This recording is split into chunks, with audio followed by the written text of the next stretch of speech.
You can incubate a lot of either negative things or positive things in sleep. This is getting too easy. Just sleeping sadhana. So coming awake to an alarm bell with a sudden start is not the best way to do your life.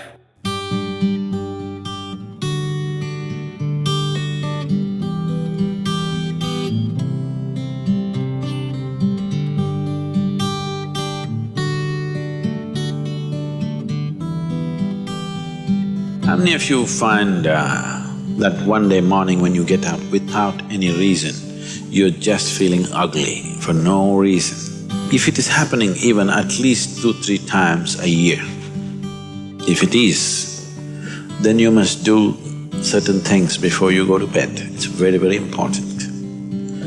Because unconsciously, you need to understand this, you can incubate a lot of either negative things or positive things in sleep.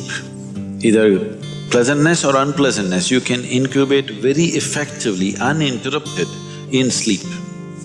You can also incubate it in the day, but there are so many interruptions, it doesn't happen very efficiently. But if you have a tendency to go to bed in a certain way and you wake up in the morning really nasty for simply no reason, that means you're incubating things in the night very efficiently. Bad eggs. This is not just about psychological disturbances, it can cause major physiological problems over a period of time. It's important that you eliminate these things from your life.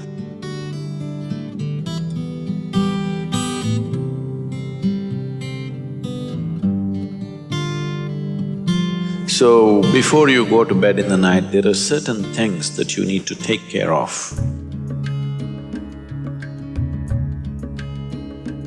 It's best if you're eating meat and other kinds of meals, you eat at least 3 to 4 hours before you go to bed. The digestion is over.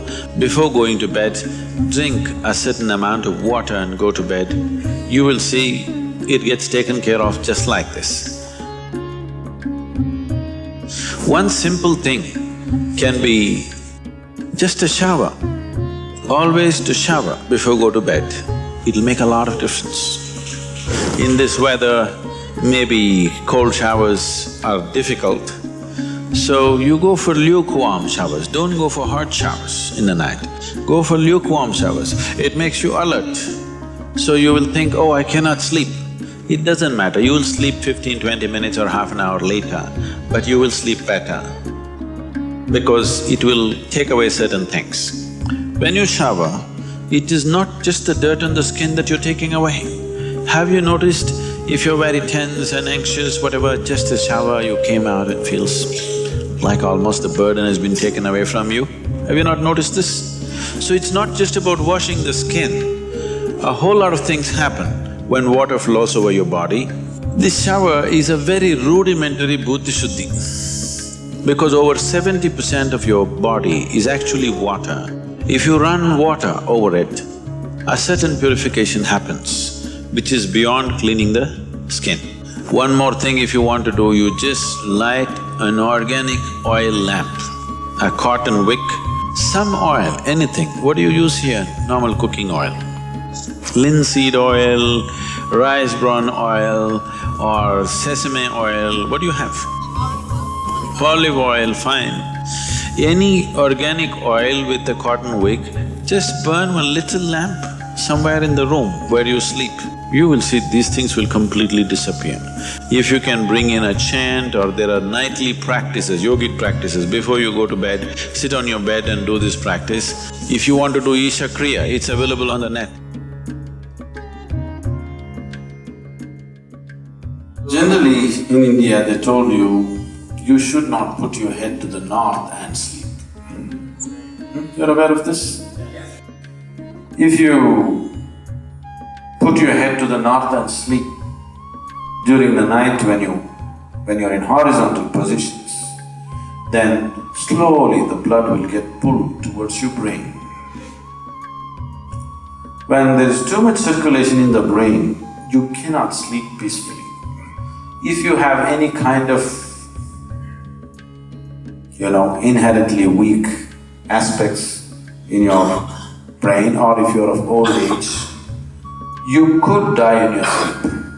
One can have hemorrhage because extra blood is trying to enter the brain, where the blood vessels are hair-like. Something extra is being pushed because of the magnetic pull. When you're in a vertical position, this is not so. The moment you become horizontal, this pull on the head is so strong that slowly the blood tries to move towards the brain. So to avoid this is true only in the northern hemisphere. If you go to Australia, you should not put your head to the south. If you're in India, you should not put your head to the north. You can put it any other way, it's okay. Keep this in your mind, that you are truly a mortal, okay? Not in words, really, you could fall dead right now. You may be young, you may be old, it doesn't matter, you can fall dead right now. Yes or no? Before you go to bed, sit on your bed and think this is your deathbed. You have just 1 more minute to live. Just look back and see, what you have done today, is it worthwhile? Just do this one simple exercise. And you don't know when it really happens, whether you'll be sitting on your deathbed or lying in a hospital, all kinds of things sticking into you. Who knows how it'll happen? But enjoy this every day, that you will sit on your deathbed, look back and see, today, the way I've handled these 24 hours, is it worthwhile? Because now I'm dying. If you do this, you will live a worthwhile life, believe me. So every day in the night, all of you should do this before you go to bed. Last 3 minutes, everything that you have gathered, the body, the content of the mind, things, don't ignore small things, the small things are big things. I've seen how people are carrying their own private pillow, you know, because it's very important. So, your pillow, your footwear, if you have relationships, everything that you have gathered, keep it aside, sleep. If you sleep in that condition, you will wake up with much more light, with much more energy, with much more possibilities than you have imagined possible. Just sleep as life, not as a man, not as a woman, not as this and that. Keep everything down, simply. See, this is getting too easy. Just sleeping sadhana. At least this you must do.